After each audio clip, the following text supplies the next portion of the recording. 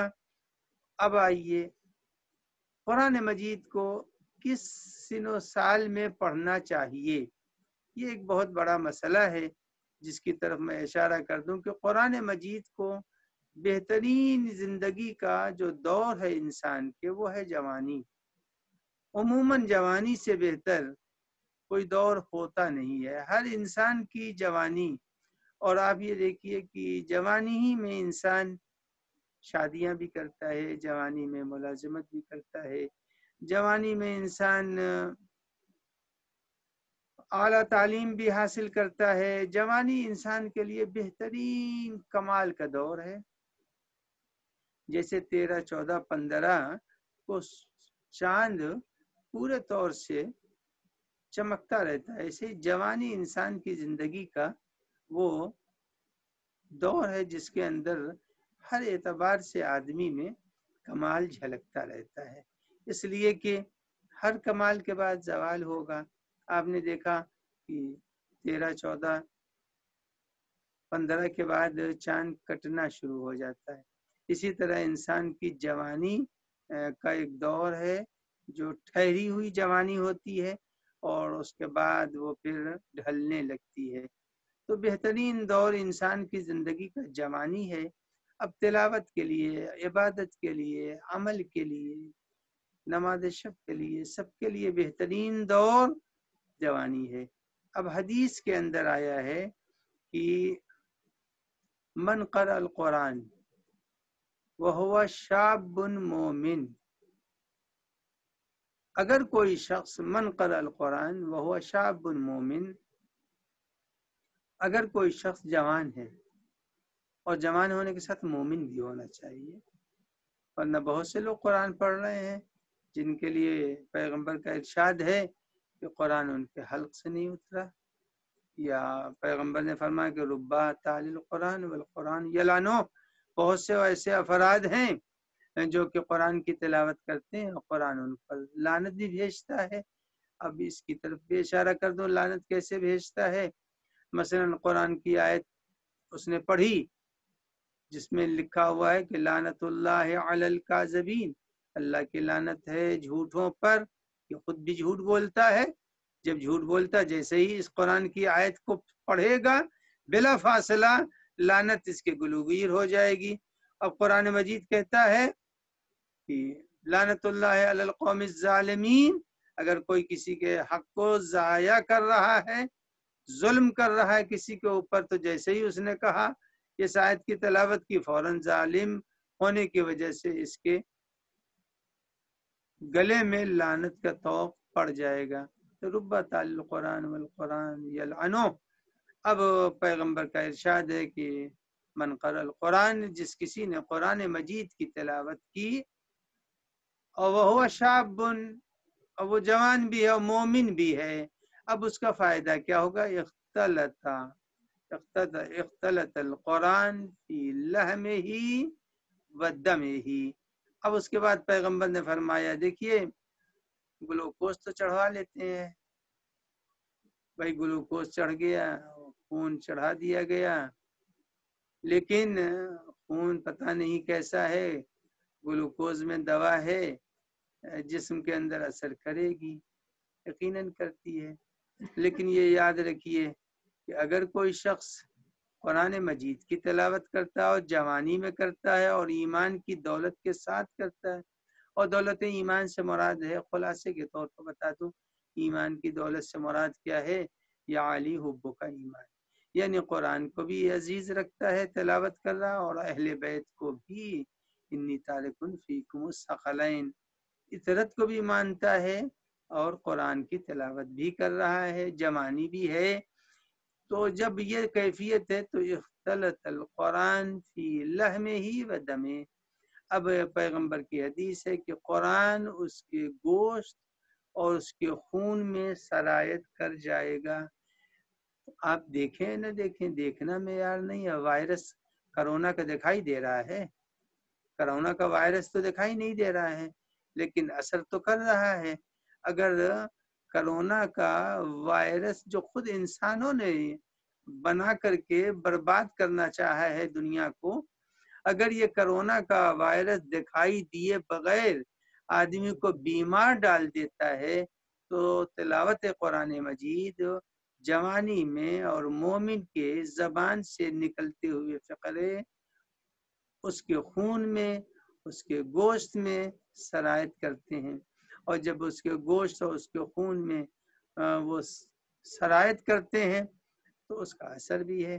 اب وہ اثر کیا ہوگا سامنے کی بات ہے. اگر کرونا کا وائرس بخار میں مبتلا کر سکتا ہے، نزلے میں مبتلا کر سکتا ہے، گلے میں درد پیدا کر سکتا ہے، تو جب قرآن شباب کی حالت میں، جوانی میں پڑھا جائے گا تو یہ قرآن کی برکتیں اس کو ابو ذر کی منزل تک لے آئیں گی، سلمان کی منزل تک لائیں گی، مقداد کی منزل تک لائیں گی، مراجع اعظام کی منزلوں تک لائیں گی.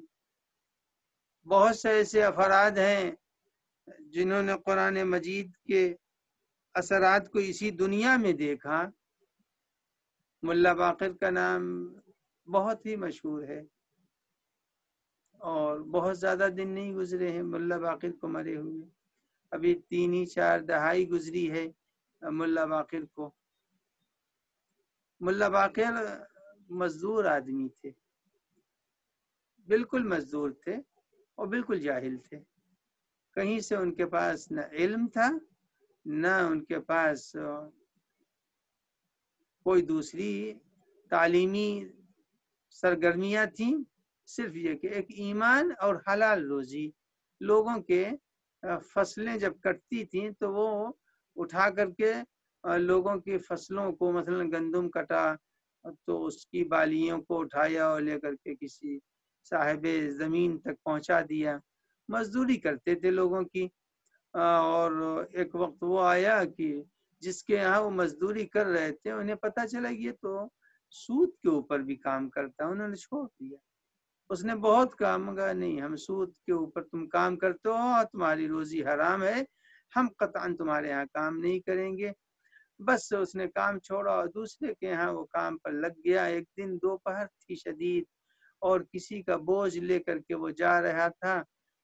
ملا باقر راہ میں ایک شخص بزرگوار ملے. انہوں نے کہا ملا باقر دھوپ بہت تیز ہے، ذرا آرام کر لو. سامنے ہی ایک کسی امام زادے کا مقبرہ تھا اور ان کو ایسی محبت سے گفتگو کی کہ وہ راضی ہو گئے اور اسی مقبرے میں وہ لیٹ گئے. ملا باقر کو نیند آ گئی، سو گئے. ٹھنڈی ہوا چل رہی تھی. اب جو اٹھے ہیں تو دیکھا کہ وہ صاحب جا چکے ہیں. انہوں نے وہ بوجھ اٹھایا، اٹھا کے ان صاحب کے گھر پہنچا دیا. لیکن انہوں نے محسوس یہ کیا کہ ہم قرآن پڑھ لیں گے. وہ محلے کے عالم دین کے پاس پہنچے. انہوں نے کہا کہ میں محسوس کرتا ہوں کہ میں قرآن پڑھ سکتا ہوں. تو سبھی جانتے تھے کہ قرآن تو پڑھنا جانتے نہیں، حروف بھی نہیں پہچانتے ہیں. الف با بھی نہیں جانتے، یہ قرآن کیسے پڑھ لیں گے؟ خیر عالم دین نے قرآن کھولا جب ان کے پاس تو انہوں نے قرآن پڑھ دیا. اس کے بعد سے جا بجا سے یہ خبر عام ہو گئی. جب عام ہوئے تو آیت اللہ حکیم نے بھی ان کو بلوایا، آیت اللہ خوئی نے بھی بلوایا، آیت اللہ العظماء مکارم شیرازی دامت ظلہ العالی نے بھی اپنے ہاں قمے نے بلوایا اور بہت سی چیزیں ان سے دریافت کی. تو بہرحال اگر انسان حلال روزی استعمال کرے تو قرآن تاثیر دکھلاتا ہے. یہ ملا باقر کا اصول یہ تھا کہ ایک عام سے مزدور پیشہ آدمی تھے، لہذا اس قرآن کی تعلیم کی بنیاد کے اوپر بڑی شہرت ہو گئی. تو مدرسہ فیضیہ ہے قم میں، اس مدرسہ فیضیہ میں طلاب عربی گرامر کا ڈسکس کر رہے تھے. جب وہ ڈسکس کر رہے تھے تو عربی گرامر میں جا بجا قرآن کی آیت کوٹ کی گئی ہے. تو ملا باقر جب اتفاق سے طلبہ کو دکھلائی دیا تو کسی نے بلا لیا، ملا باقر ادھر آئیے. وہ پہنچ گئے تو انہوں نے جو ہے وہ ایک کتاب تھی جس کا نام گرامر میں مغنی ہے، وہ انہوں نے کھول دیا اور کہا لیجیے یہ قرآن ہے پڑھیے اس کو.